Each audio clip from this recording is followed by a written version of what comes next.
I sat down with Mike D'Ambrosio, one of our fusion partners who operates in a very unique position. Mike runs a serious real estate business in two places at once, one in New York and one in Naples, Florida. Very few agents truly understand both of those markets the way that he does. What stood out to me right away about Mike is that he is super sharp. He's measured and grounded. He's not reactionary. He's thoughtful. He's someone who clearly spent a lot of time thinking about risk, responsibility, and long-term consequences, not just for himself, but for his clients and their families. We talked a lot about what's happening right now in New York City, not headlines, not talking points, but what it actually looks like on the ground for landlords, investors, and small business owners who are trying to make sense of the shifting regulations, rent controls, rising costs, and the uncertainty around the future. Mike does a great job explaining why so many people are quietly asking themselves the same question: do I stay or do I go? This podcast was filmed in November, and the fear for real estate owners in New York City was real then, and I'm sure that it has increased with all of the talk about the new administration there rethinking property rights. We also spent some time unpacking why Florida has become such a magnet, not just for lifestyle reasons, but for the economic clarity, taxes, regulation, business friendliness, and how those things affect real people who own assets and are trying to protect what they've built. This wasn't a political conversation, it was a practical one. Another big part of this episode is about adaptability. Mike shares how he built a business that allows him to serve clients in New York while also growing a business in Florida. How trust allows him to work remotely, and why character and consistency matter more than ever, especially as technology and AI continue to change how information is accessed. We also touched on 1031 exchanges, capital preservation, and why many long-term property owners are looking to trade up, trade out, or rebalance instead of sitting still. If you're an agent who wants to understand where opportunity might actually be forming over the next few years, there are real insights in this conversation.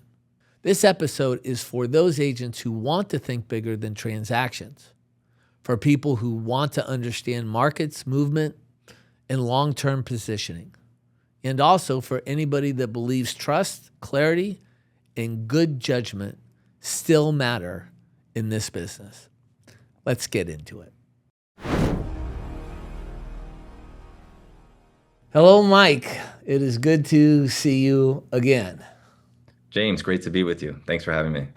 Yeah. What part of the country are you in right now? Right now, I'm in Naples, Florida. Okay. It's been cold this last week. It has been unusually Yeah, cold. Yes, for yeah, sure. it's Hoodies are for out. the for those native New Yorkers, it's not that bad. But I've been here 5 years now, and in Florida on the other coast, and I'm really struggling with this 55-degree weather. Yeah, me It's too. brutal. Now that may make me a wuss, but I'll accept that. You get used to it for sure. Yeah. So you have a really interesting business. Your business is based in two places. It's based in New York originally, near the city and in the city. And then you are also active in the Naples, Florida area, and you have a really strong business going back and forth. And we might as well just jump into this right away. There was an election in New York City that what I'm hearing is that there's a lot of people that may now want to move from New York to Florida. Share with me from a native New Yorker's position on what's going on and what you're seeing on the ground. Yeah, absolutely.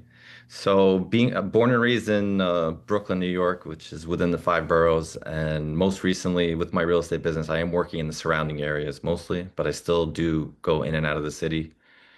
I've witnessed a lot of different mayors in the city, some that do well and some that not so well, some that take years to recover. But what I can tell you about this specific election is even during the primary before Mondami won the election in New York City, I started getting phone calls from a lot of the buyers that had interest in early COVID, during the riots and during the shutdowns, and just, a lot of people don't know that there was, out of, you know the thousands of people that wanted to escape the suburbs, a small percentage of them actually got out because of the limited availability, because the skin wasn't thick enough to go through the bidding wars, to bid 50 or $100,000 over, consecutively over time, right? So there's still this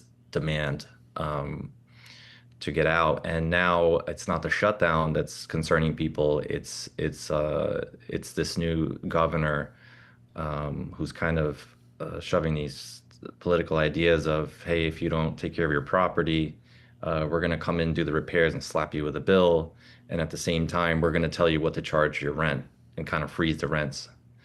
So it's interesting how it's affecting the real estate market, and the fact is, so, New York City being one of the strongest countries not countries, but cities economically, within the US, around 10 million people in that concentrated area. Well, what happens there has a big impact on everywhere else, especially the suburbs and Florida. So the first thing people think are, I want to get out of the city, but I want to be right. So the surrounding counties, if you drive about an hour north of New York City, you're in a place that's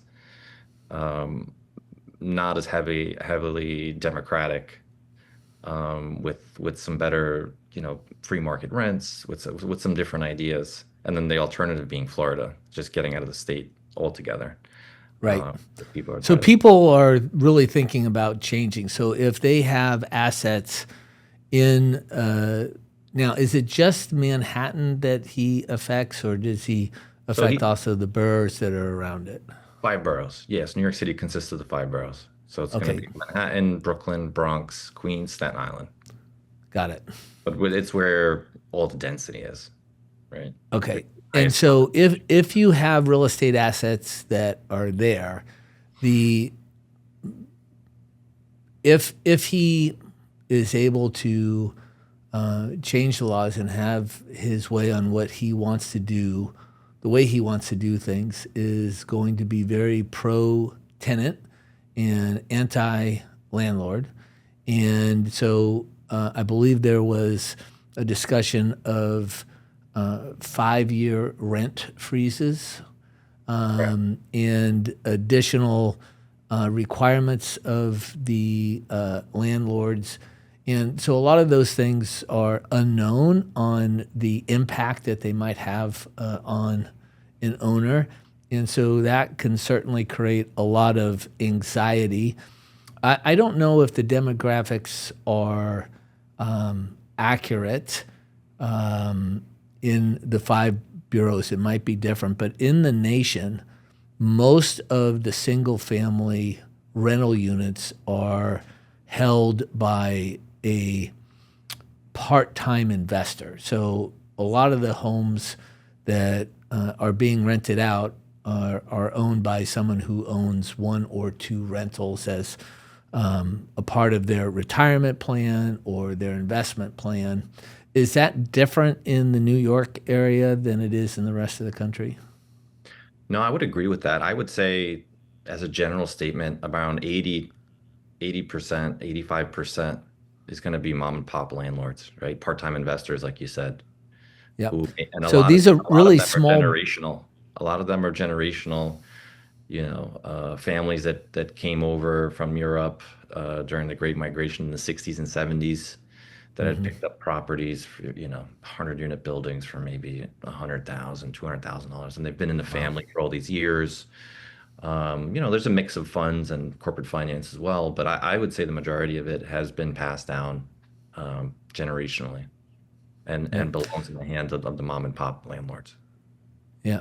So if it's mom and pop, which is basically small business in essence, that can have a significant impact on those families if they're required to do different things. And certainly, if I was there, I certainly would be asking myself, is there a place that I can go that is more landlord friendly than what looks to be a very different environment in the New York area?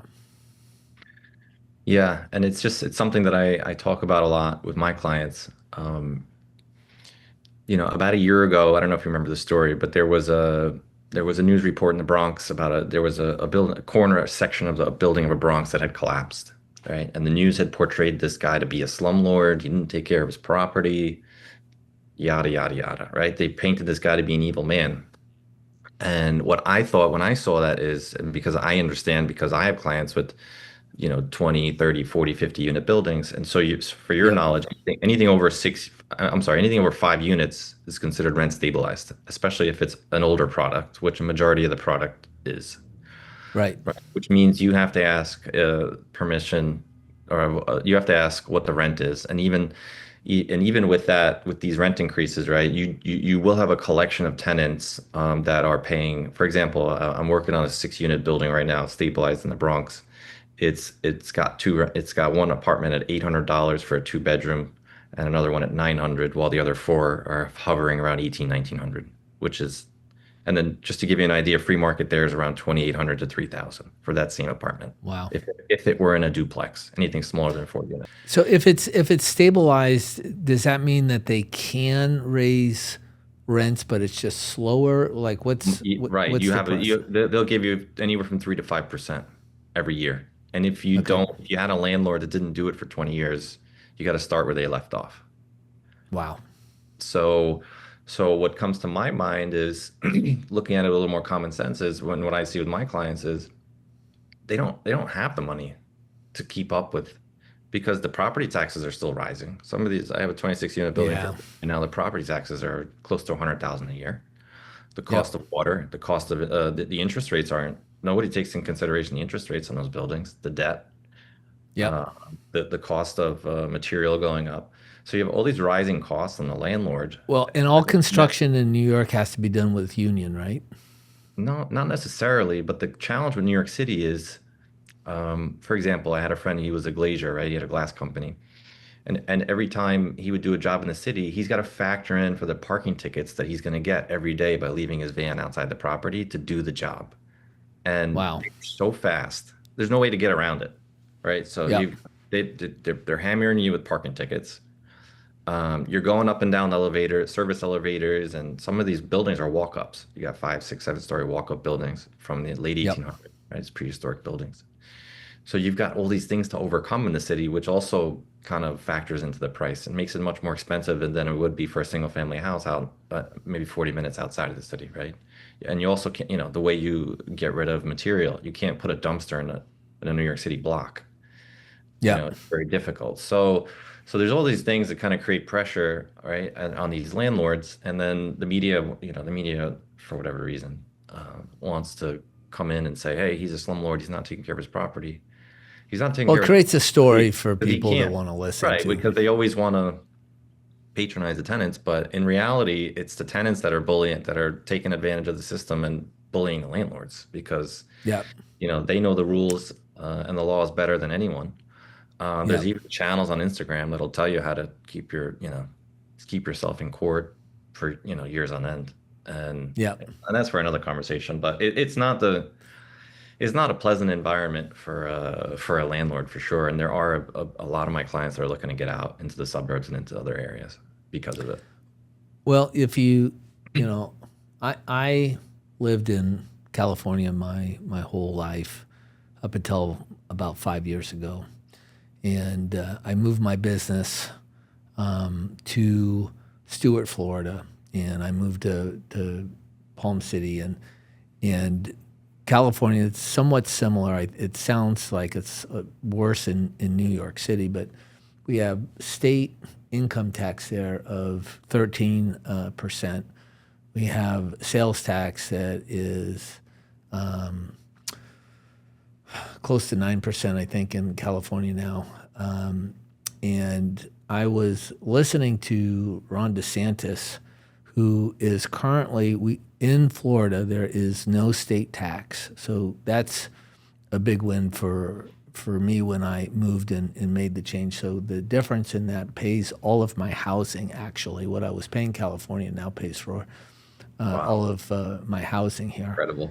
And yeah, and I am pretty sure you're aware of this, but he's trying to get rid of property tax as well. And what he was saying is that the rainy day fund is overfunded right now. They have a surplus of revenue that's coming in for the state. And the thing that I explained to my friends in California is the garbage men come twice a week here. Like, and they have a surplus. Like that makes no sense to me. Right. And where I'm at, there's very little homeless, if any at all. And it's just surprising to me how differently a state can be run. And I don't understand it. I don't understand how you could have such a difference. But when you see the difference, it's astounding. And I would imagine if I was a landlord or owned a property in New York that had tenants, I would prefer not to have that stress associated with, and also to be demonized, which I think is happening Oh yeah. in New York City for sure. Let's talk a little bit about that. What are you seeing there on people who are taking the risk and providing housing for people? How you're seeing them being demonized? Yeah, like I said, it's easy to point the finger and call someone a slumlord. But look, every building you look at, especially the larger ones, the rent stabilized one, you've always got, I would say, 5 to 10% who are not paying behind, in a long eviction process. Yep. Um, you don't since COVID. Sometimes they destroy the property because they blame the tenant, so they destroy the property on the way out. They'll destroy the property, and then the landlord will send someone. This is a true story. The landlord will send someone to fix it. There's too much furniture in the house to paint. They don't want to move the furniture. The eviction gets pushed off another 6 months because there's so many. And it's norm. It's not an abnormal thing for an attorney to say to you, "Hey, just it's going to cost you 10, 15 grand to get this guy out, and maybe a year or two worth of your time. You may as well just offer it to him to get out," which was, cash for keys was very normal. I know now it's becoming a thing that you don't want to talk about because there's fines for it. Um, Oh, cash for so keys. There's fines for that. Tell me about yeah, that. there are laws that they're starting to put out now that you can get in trouble for offering cash for keys now. So, What is the downside for offering cash for keys? I mean, it's two grown people making a decision based upon the circumstances. I don't see a downside. I mean, I see it. It happens a lot. I mean, it still happens today. I've seen those tenants take the cash for keys and go and buy a home. They'll go to another area and buy a home. So I think it's got a lot of benefits to both sides. But again, it's just a very extreme side of protecting the tenant, which I don't think is a good thing economically. I know years ago, I don't remember the mayor who did it. I don't know if it was Giuliani or de Blasio, about 20 years ago, 25 years ago. They attacked the real problem, which is supply, right? So, I mean, I don't think we should freeze rents. I think we should just add inventory to level out the rents so that people have Yeah. more to choose from, and it'll naturally Yep. find its balance, and everyone will be happy. And you'll have buildings that landlords can afford to take care of, right? And Yep. kind of level out the problem. So about 20, 25 years ago, there was this incentive, there was a lot of tax abatements that were being given out. Yep. And you could see by the number of building permits that were being pulled that it was working, right? So I think something like that would make more sense. But to say that, we're going to stop rents and force people to do repairs and then stick them back with the bill is probably just going to force them into foreclosure. And it's the kind of a way to bully a mom and pop landlord to give the property back to the state, which doesn't seem too fair. I mean, and then this is just one of many, we're just talking real estate, right? This hasn't, New York City is not a safe place. New York City's always been a pendulum, so it's always swinging from one way to the other. Prior to COVID, or for, a number of years, it was very safe. Following COVID, the whole defund police kind of nature, a lot of, and the police don't, New York NYPD, they're not the most well paid, you know, on earth for what they do. It's a very dangerous city. Yeah, And it's a really tough job, and you're not dealing with normal people. You're dealing with the most difficult people in society all the time. right. That's a And really yeah, now difficult job. bail has changed, so they're arresting people and putting them back on the streets with no bail. A lot of immigrants were brought in right before the election, right before Trump got elected. I would say over a million, and there's You're talking about the undocumented, so-called illegal oh yeah, yeah, immigrants into the state. yeah. Yep. And they had, I mean, And they again, don't have the resources. That makes it more difficult. no, so you've got a ton of homeless and people on the streets wreaking havoc, and you Yeah, know, they got to eat. So what are they going to do, yeah, right? cops are So kind of like backing off because they don't, if they do their job or they're too aggressive, then they're punished, and so it's kind yep, of like this they have weird, liability. Yep. yeah, it's this weird energy and weird environment, and I can see why people are frustrated and they didn't really have much of a competition against Mondami, but I can see how he got in, but it's definitely affecting the way people are transacting, where people want to live. A lot of it's remote. We've got an oversupply of office since COVID. A lot of people have not gone Yep. back to the office. So that's just, and a lot of it's fear. They're anticipating a million people, that Florida's going to pick up a million people in the next year from this. Um, Yeah. Let's talk a little bit about that, and then after we do that, so a million people. So there's 9 million in the city. Is that correct? I would say 9 or 10 just in the city of New York alone. Right. So And the not people not that are counting the moving are the surrounding people that, areas. yeah. So the people who are moving are the ones that typically will have the means to move and that are Right. contributing to The ones that, the right. the, the But economy. think about, right, a guy like you. Sorry to interrupt you.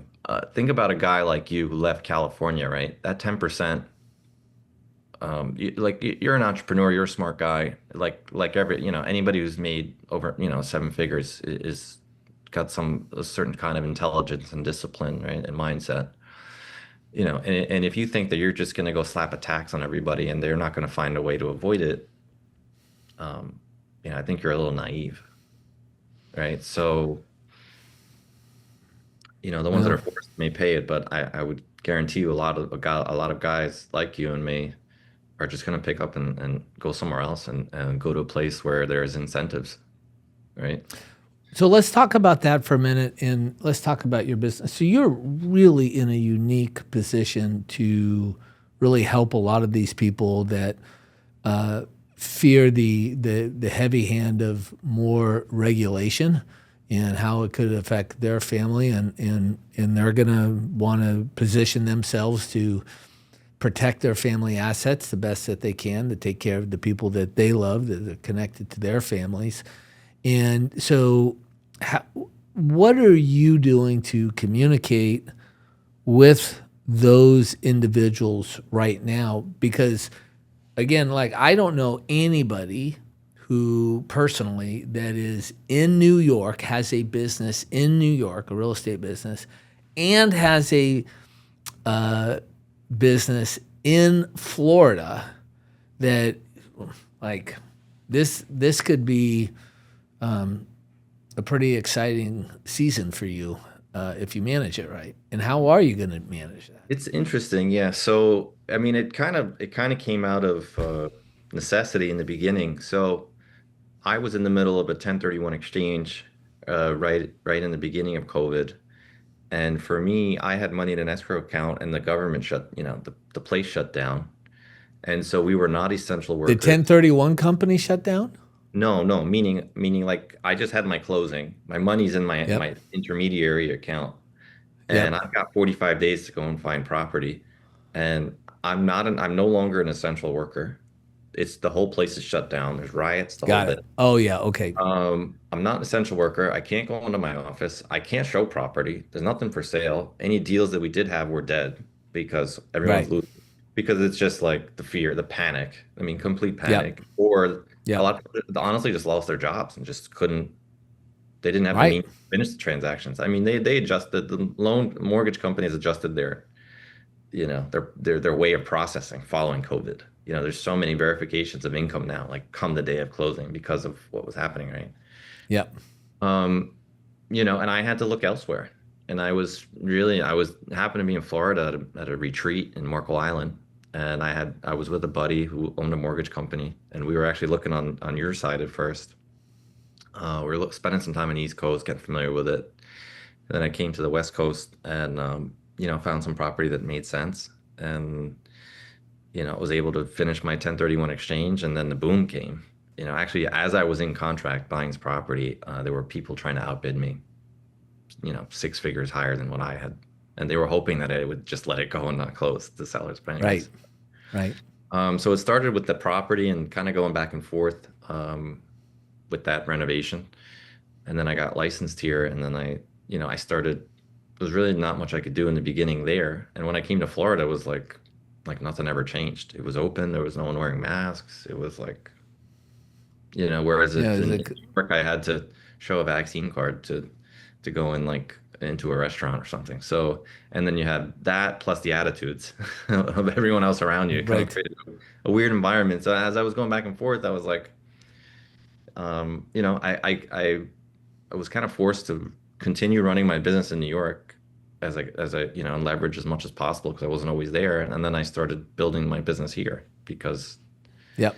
I was spending more time here. So I got Yep. licensed here, and I had a bunch of I had a lot of friends who were in the same position, right? A lot of investors coming from the Chicago area, Boston area, New York area, relocating to South Florida, and I was able to help them, kind of relocate their portfolio. So, what are you going to do moving forward under the current circumstances? What's your plan? So it's yeah. So moving forward, it's interesting because the markets act very differently. So whereas my plan is really to continue. I'm listing based in the New York area, so and I have showing agents and assistants that are helping me with my buyers there.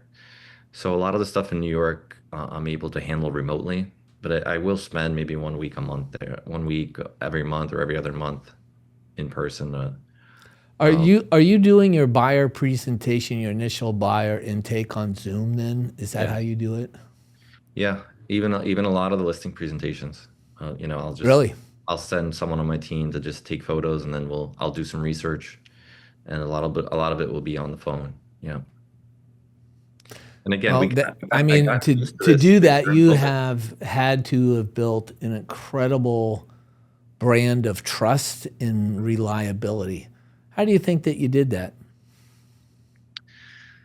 That's a good question. I mean, prior to real estate, I was in the automotive industry. I had a mechanic business, and so I think a lot of it was built on just general character, just from the past, and that multiplies. So there are Yep, clients that were refer compounds for sure. it multiplies, right? So and I think most people can sense it. Most people can sense when you're not you're playing in the gray, and most people can sense when you're just genuinely an honest guy who's just trying to give good information and find the Yep, right fit. Also for me, right? Because I don't because I'm running a business like this, over time you get to a point where you're like, you know what? And maybe this was something I learned from Chris Voss. It's like, you got that one client that is really giving you a hard time, doesn't trust you, doesn't want to pay you your value. And I'm sure you've gone through this. and they just suck so much Couple energy. times. They take so much energy that it's, what, it's not, that's energy I could be Yeah. using for other people that appreciate my service and are glad to pay the right price, and are Yep. happy to be on the phone with you every day, and have you there Yep. and call you months later and thank you for everything that you've done. Yep. So it's just come with time and experience. And, I'm here, I show up, I'm well educated on, I'm invested, all my money is in real estate. So I'm Yep. very educated on what's going on. I take it seriously. And I try and pass that on to my clients. My name is James Becker. James Becker. I am the founder and CEO of Fusion Growth Partners. I have built from scratch one of the largest mega organizations or teams in the country. We currently have close to 850 top real estate agents that work and partner with my organization. Last year, our agents sold over $7 billion in real estate, producing well over $200 million in gross commissions earned. Hope you enjoy what we're going to share. So I'm going to just make a quick comment here. I just recently got done writing a white paper or what I think is going to be my manifesto moving forward, which is a paper about what real estate is going to look like in the future in the age of AI. And I really strongly believe that the role of the agent is going to be necessary. Commissions may be compressed, but people who build a brand of trust and reliability, like yourself, who show up when they say they're going to show up, that they do what they say they're going to do every single time, is going to be really necessary, because computers cannot feel feelings of connection. They aren't rooting for anybody. And to have true agency, you actually have to feel. Like, you have to be able to go the extra mile, and you have to deal with other people on the other side of the transaction. And people are hard to deal with. People are not easy. People have competing interests, and you have to figure out a way to deal with all of those emotions. And buyers and sellers really struggle. All people really struggle. I was talking to a group of agents the other day, like, how many people struggle deciding what to wear to go to dinner? And we all know a lot of people that can't figure that out, much less make a decision on buying or selling a home and what the price is. And people are not good at making decisions. They need reassurance. Now, there are 10% that are leaders that are very self-determined and make decisions, and they don't have that kind of problem. But 90% of the population needs that help. And so I think the role for the person, it used to be in real estate that real estate agents got business because they were the conduit to information. But that's no longer the case. You can go right to ChatGPT and just get about as much information as you want as a consumer. Right. How you decipher that information and how you make a decision, people are still going to want, in these heavy, big decisions, somebody who's knowledgeable, that they trust, have their best interests at heart, to help them make good decisions. So I think that role is going to continue for people who are investing heavily into relationships. And it's kind of a paradox from my viewpoint, because everyone's like, use AI, use AI. Yes, but that's not going to be your value, because everybody has AI. So as a real estate agent, you have to really figure out what does separate you from the computer in future technology. And I think being human in this environment, we're not selling insurance where it's just price. Here's the insurance, here's the insurance company, here's the price. We're dealing with homes that are older or newer, that have different circumstances, different buyers and sellers, those types of different circumstances, all of the laws that go into it. And you have to be able to navigate those decisions. And so I think that that's just an interesting piece as we move forward. But you already have that brand, and particularly if you have somebody in New York that needs to move and come to Florida. So let's just take a minute and let's talk about exchanging property out of New York to move into another geographical area. What would that look like for a seller who is in one of the five bureaus? I mean, so first, to walk you through a 1031 exchange, it starts with a sale of a property, um, which right now is a lot of people are scratching their head because they're afraid of the rent freezings. So, and at the same time, you have debt coming due, right? So a lot of people who may have Are pulled. most of these properties that are five or more units, they can't be Fannie Mae or Freddie Mac? So do they all have like 5-year terms or do they have longer terms than that? Typically commercial debt, sometimes I've seen in Florida 150, 200 units plus, you might get Fannie or Freddie debt for 20, 30 years. But Really? typically the debt that's on these properties is coming from regional banks. It's coming from smaller local banks, Yep. which I think this is a bit, if I had to look at it from a broad spectrum, Macroeconomic.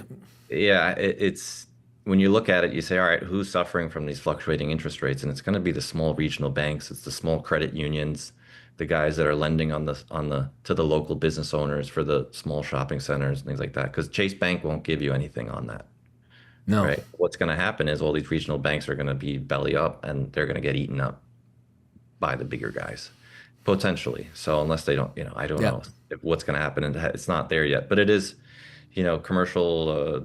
There is a whole section in commercial real estate just targeted at commercial mortgage-backed securities that are going to be in default in the next now in the next 18 months, So 24 you months. see that coming. You think you're going to see a lot of Oh, default. oh, it's already here. Do you have clients right now that are concerned about it? Oh yeah. And it's interesting because I was talking to an attorney in New York the other day, and it's like the banks don't even want these properties back because they're so poorly performing.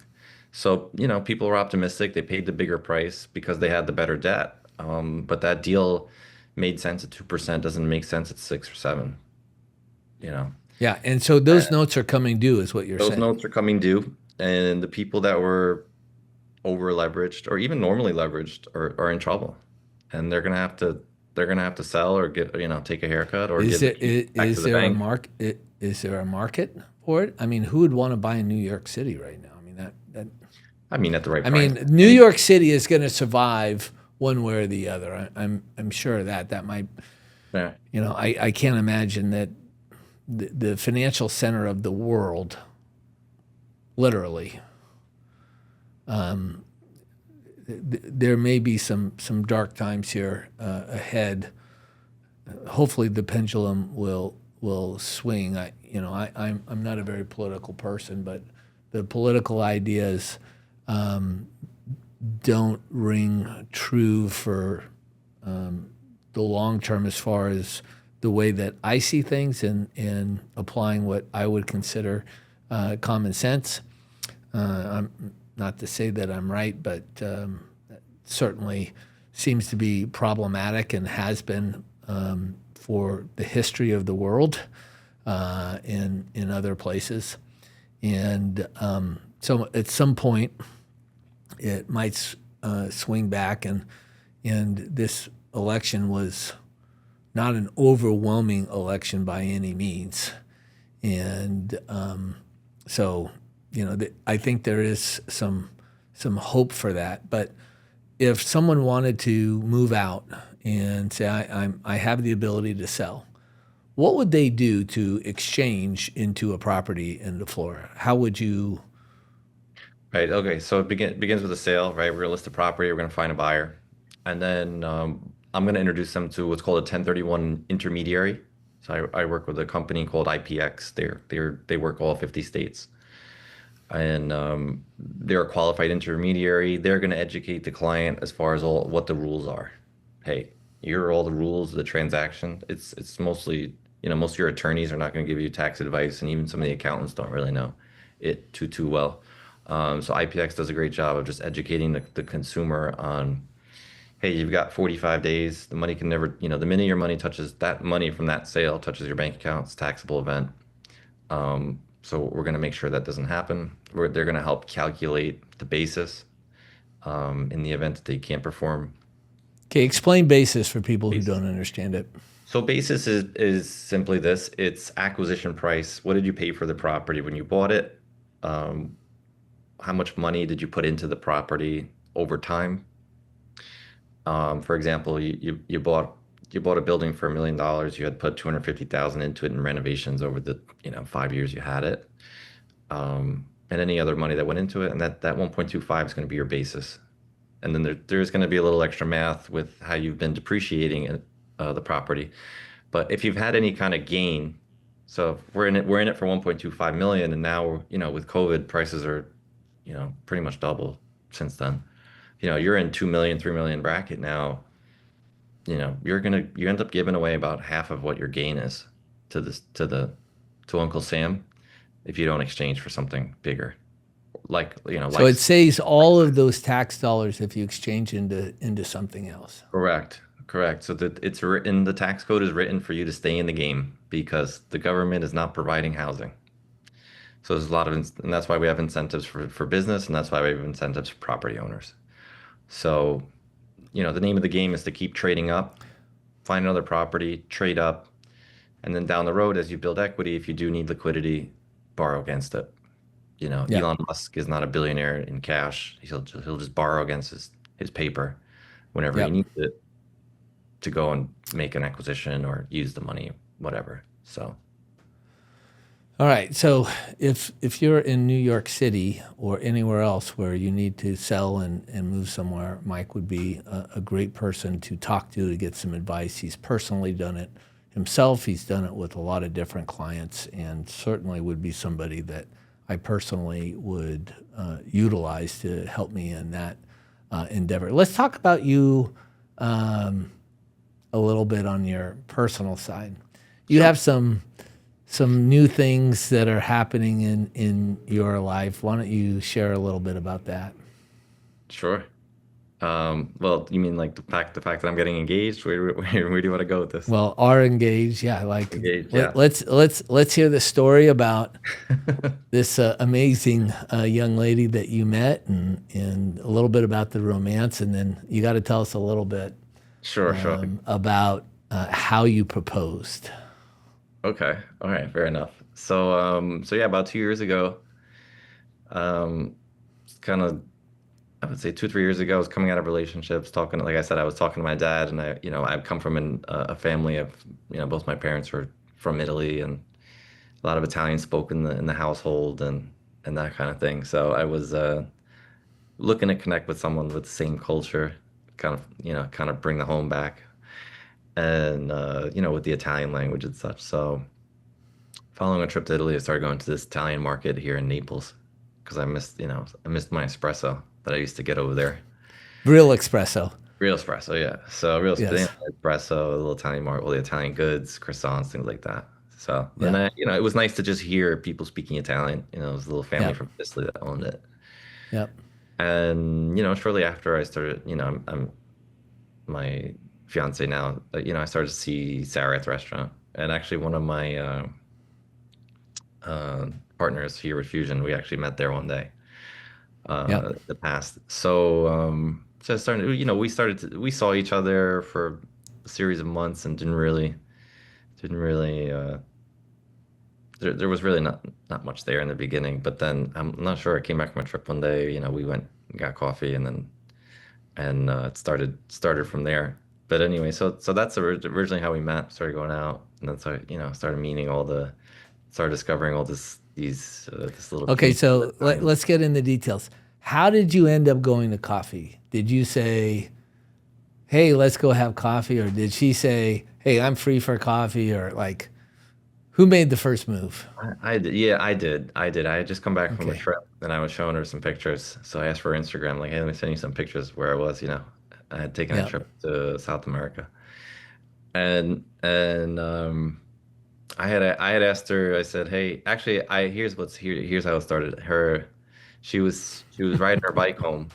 She was riding her bike home, and it was raining that Very day. European. Yeah, that day, and because Florida's flat, you don't got to worry about Yeah. mountains. It's easy Yeah. to get around on bike, and she lives nearby. So she was riding her bike home, and it was like rain, summer season, raining every day. And that was the first day that I got the Instagram. She's like, "Yeah, it's not a good day today. It's pouring." So I said, "All right, let me come. I'll stop by and I'll come give you a ride." And so I gave her a ride home. Put the bike in my car, and I said, "Yeah, let's go get coffee or dinner someday." And she was like, "Yeah, yeah, sounds good." Next day, I come to see her, and she's like, "Yeah, I'm busy this week, but maybe a week or two late after or something." She didn't really seem too interested. So a week went by, I didn't say nothing, kind of saw her here and there. Yeah. And and then I texted her, and then I was like, "Hey, are you free Sunday?" And she's like, "Yeah." So it took a little bit of follow up for sure, Yeah. but I was persistent, a week or two Yeah. later, I got the date, and then we went for coffee and hung out and had dinner that day, and So how did you propose? so I was at a beachfront restaurant here. It was on our anniversary actually. So 1 year anniversary. So we rented a boat in the like first half of the day, second half, we came home, changed, then we went to this beautiful restaurant. It was next to the Ritz-Carlton in Naples, so it was beachfront. So we're having dinner basically at a really nice place on the beach. And right there, following the glass of champagne, popped a question. And it There you was go. sunset. Makes it On one knee. only, yeah. All right. All right, Yeah. Michael, this has been a great conversation. It's good to learn about your expertise and your view on the current market in both New York and in Naples, and a little bit more about you personally. And I've really enjoyed it. And I can't wait to do it again sometime soon. Awesome, James. Thank you so much for your time. Looking forward to coming to you as well and catching up.